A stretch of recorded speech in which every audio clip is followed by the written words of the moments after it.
Hey, this is a follow-up to my video submission for Dan Savage's It Gets Better project, where I encouraged people who are feeling like the world doesn't make sense or they somehow don't fit into it to think for a change, to make things be different. And I really encourage people in that video to find any sort of inspirational resource or person who speaks to you to help you come to terms with your own experiences and come to new understandings about who you are and how the world is around you, to give you a sense of okayness.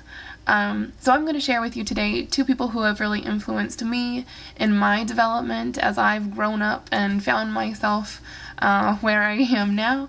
And those two people are Bell Hooks and Liddell McWhorter. So I'm just going to read to you some of the sections from their books that really spoke to me. The first one's Bell Hooks. This is Teaching to Transgress. And in here, she talks about her own experience. She talks about theory, and I'm going to use theory as a synonym for thinking. Bell Hooks says, "I came to theory because I was hurting. The pain within me was so intense that I could not go on living. I came to theory desperate, wanting to comprehend, to grasp what was happening around and within me. Most importantly, I wanted to make the hurt go away. I saw in theory, then, a location for healing.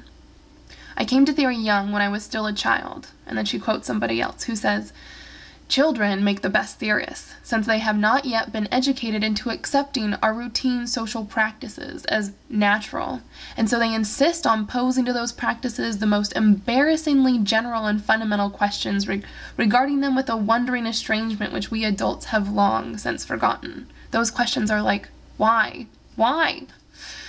Since children do not yet grasp our social practices as inevitable, they do not see why we might not do things differently."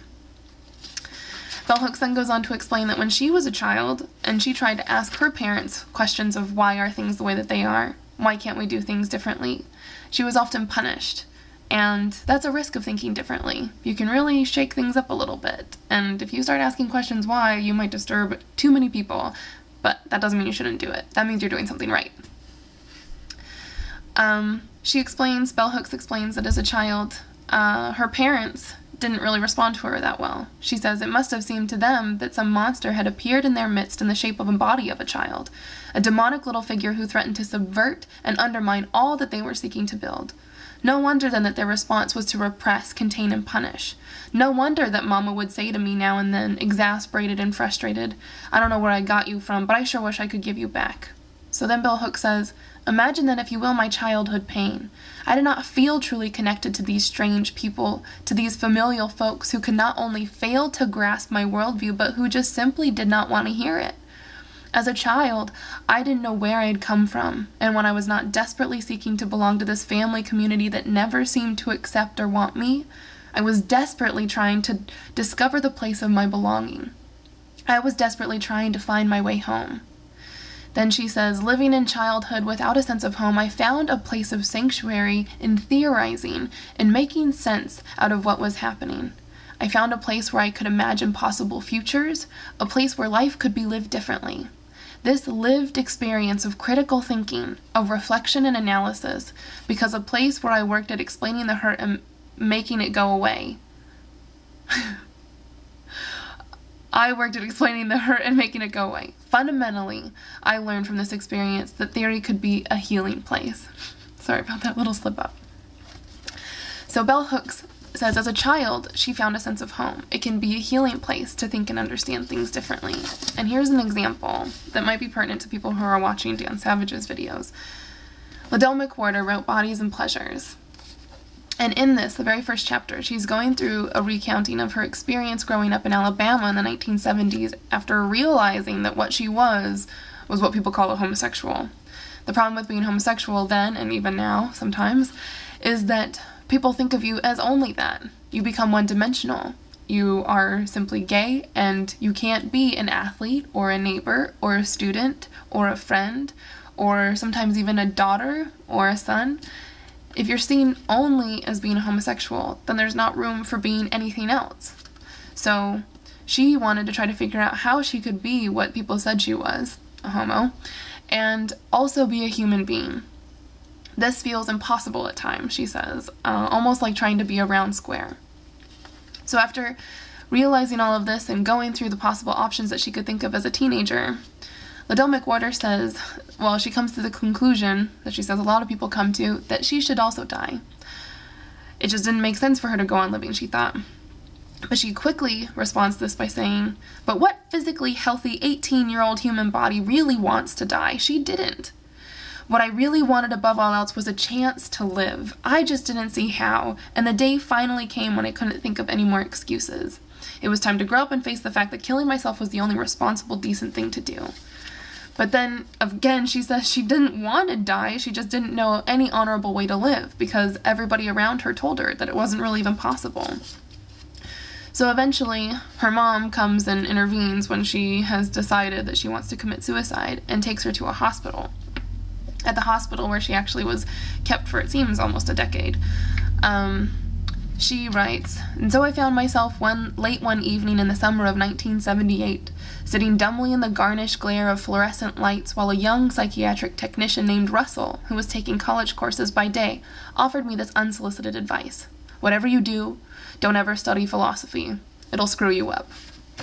Well, then she says, with her release, 10 years of technicians drew to a close, and free from therapeutic restrictions, Liddell McWhorter writes, I did exactly what Russell had warned me against. I began to study philosophy. The reason was simple. I was still looking for an answer to that question. I still need to figure out some way to reconcile my humanity and my sexuality. Some way to be a homosexual and live a good life. Some way to be around square. So she goes into philosophy, and especially reads Michel Foucault's work. And Michel Foucault gave her a perspective that helped her understand why it was the case that people looked at her as only a homosexual, incapable of being anything else.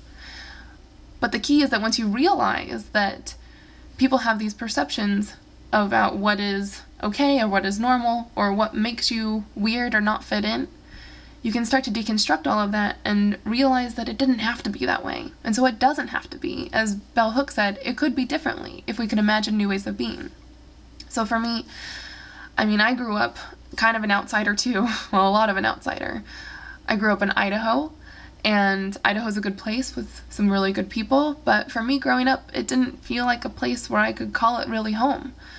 And I was made to feel really strange, like I didn't have friends, that people didn't understand me, and, now I do philosophy and still people don't really understand me a lot of the time.